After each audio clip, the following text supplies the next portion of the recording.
and welcome to another edition of The True Reality. Today we have our first in-studio audience. It's an audience of one, but it's a start, you know, and if you're interested in being on the podcast or being in the audience, you know, just send me an email, you know. Just send me an email, you know. But don't worry, he has a mask on, and he's behind a piece of plexiglass. I like ladies a lot, you know. I like looking at them a lot, you know, with my eyes. But I don't like them enough to do yoga on the hill. I might like the way that they look, but I'm not fucking bending over in public. You know, I'm more sit in the tree with some binoculars type of guy. Cowardly and harmless. So this is just a guess, you know, but I don't have facts. I'm just putting things together in my stupid head. I make mistakes, you know. Like yesterday in the video, I said I think Lebanon has a warrant out for Trump's arrest. You know, I'm a retard. So this is probably a retarded analysis, but here we go. I was sitting in my kitchen thinking about flowers yesterday when a thought caught me, you know. Cancel culture intends to cancel culture. Before that thought, I had, as most people, just looked at it as the title of branding. But I realized the spell right in front of our eyes. Now, how is cancel culture related to book burning? Well, think about it like this. Back in the day when the Nazis burned books, those were the only stories people had. Now we have stories spread out in music and movies, the internet. Back then, all the stories were in books or passed on from person to person. But still, you know, I don't see how that relates to cancel culture, you might say. Well, at first, you know, cancel culture came under the guise of canceling people who had committed crimes. But guess what? Real criminals don't need to be canceled. Do you remember them canceling Bill Cosby, Jeffrey Epstein, Harvey Weinstein, Ghislaine Maxwell? No. They're in the headlines being described as criminals. You know, the criminals they are. And their cases were talked about in the news for months and months and months and months. Where people who get canceled, the hype usually lasts about 2 weeks. Then they're in some revision over time. There's some revisions over time, but there never is any legal action taken. So my best guess is that cancel culture is a mechanism that was placed in society to burn the stories before they were even told. Cancel culture is like premeditated book burning. Or preemptive. Why do people tell important stories have to be perfect people? Broken people tell the best stories and give the best cautionary tales. Cancel culture came in with the sheepskin of social justice, but now is it's against storytelling. You know, because once you become canceled, you become immune. You get the other half of humanity as your fan base, who aren't under the spell of saving the world. Cancel culture looks to destroy culture. Who hates culture the most? Progressives. Progressiveness is the enemy of culture because culture allows you to hate other cultures and to be weary of things you don't understand. Progressiveness looks to modernize and civilize the world. Progressiveness is like the old school fundamentalist Christianity. It's based around fear of nature, and just like in the days of old when man invented the garden, well, now cancel culture looks to have us placed in people gardens, properly groomed and trimmed. You know, political correct language is the language of the elites. You have to jump through hoops to not step on the toes of the progressive elites who have no patience for pestilent fools.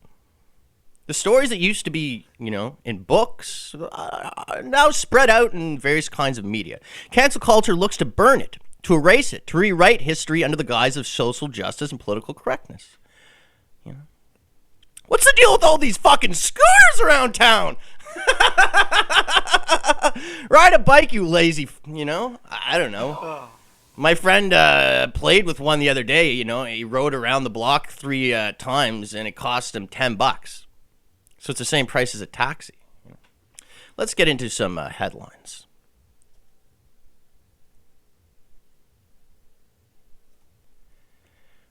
Run Calgary and Calgary Pride to launch first Love is Love Mile Run. So I guess they can't have the Pride Parade due to the panoramic. So they're having a run instead. I just picture a bunch of gays in fishnets and high heels running. You go, girl! Dildos flopping all over. Those gays are persistent. Get them that. You know, the Saudi Crown Prince sent a hit squad to Canada, lawsuit alleges. And by hit squad, they mean hookah repair guy. Families will need to reevaluate their social bubbles once the kids go back to school. All right, Jimmy, we got you your own tiny home to live in the driveway. That's just an old garden shed. Stay back. You know, Americans are dying after drinking sanitizer, CDC says. Well, Americans are also dying from shoving McDonald's down their fucking neck every 10 minutes. Where's that story? In the news today, 3 people die of a topical thingy that helped me create content. In other and less important news, people are dying from eating food till their guts explode. The news is fucking stupid. I hate it so much, it really hurts my brain.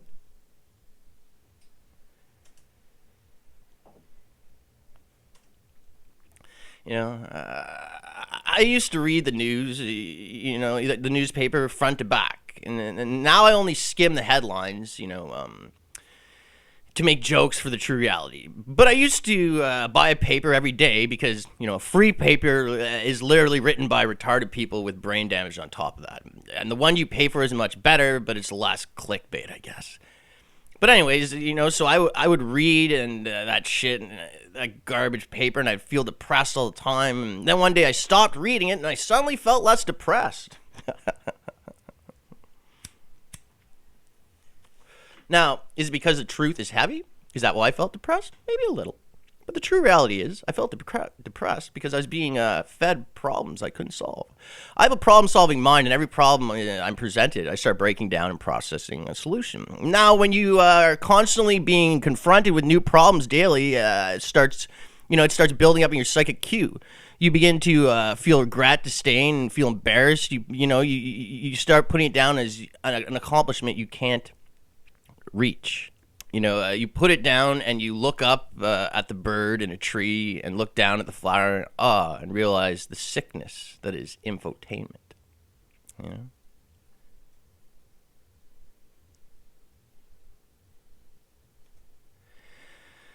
know?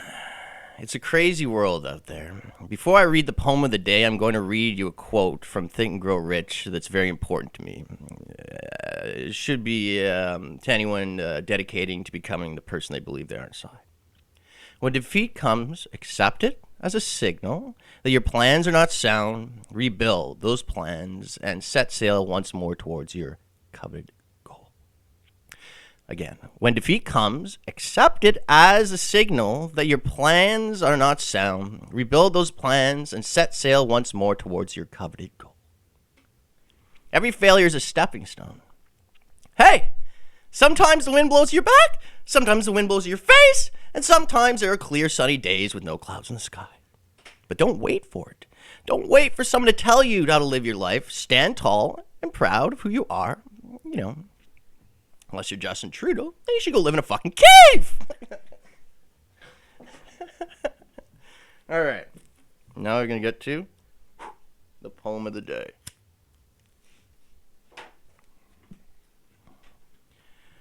Ode to the Taiwan Toilet by James Dean, or the famous fuck you prosecute principal.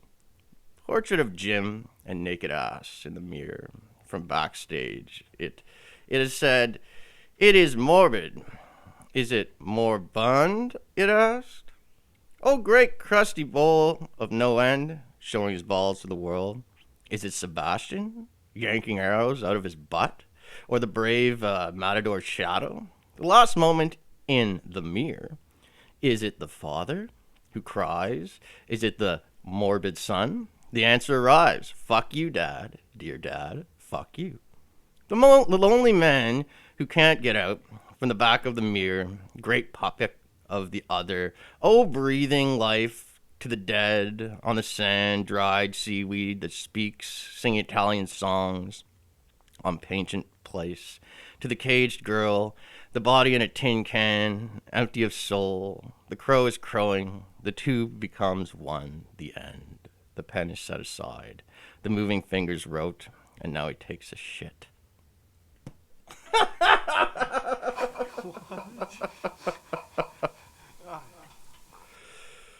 Yeah. Wow. So, I have this friend. His name's Chad. You know, and he's what you would call a victim of circumstance. I've been friends with him since grade 1 or 2. You know, he was always someone that it seemed trouble would follow him around like a shadow. You know, and recently he sent me a message, and it was so desperate, and it was like him talking about, you know, like how he can't take it anymore, and he's a good man in his heart, and, you know,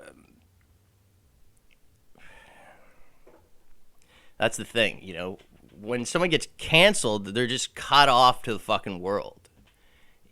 It's a tool to isolate people. It's a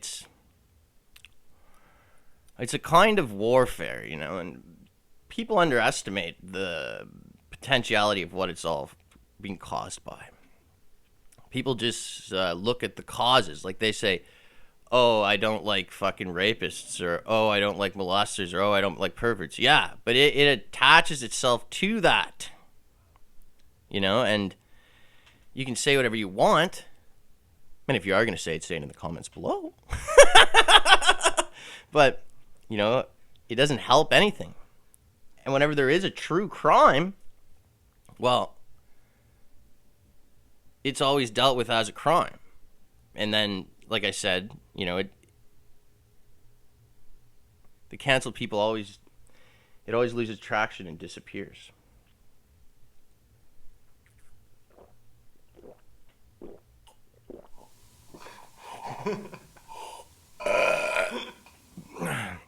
Well, that's another episode of The True Reality. Tune in tomorrow. Maybe my guest was supposed to be here today. You know, we'll be here. If you want to be on the podcast, just send me a message. Remember, my mind is a painting, not an essay. And each thought is just another stroke of the brush. Thank you. My lord, I didn't even smoke this freaking joint! I usually smoked in the first...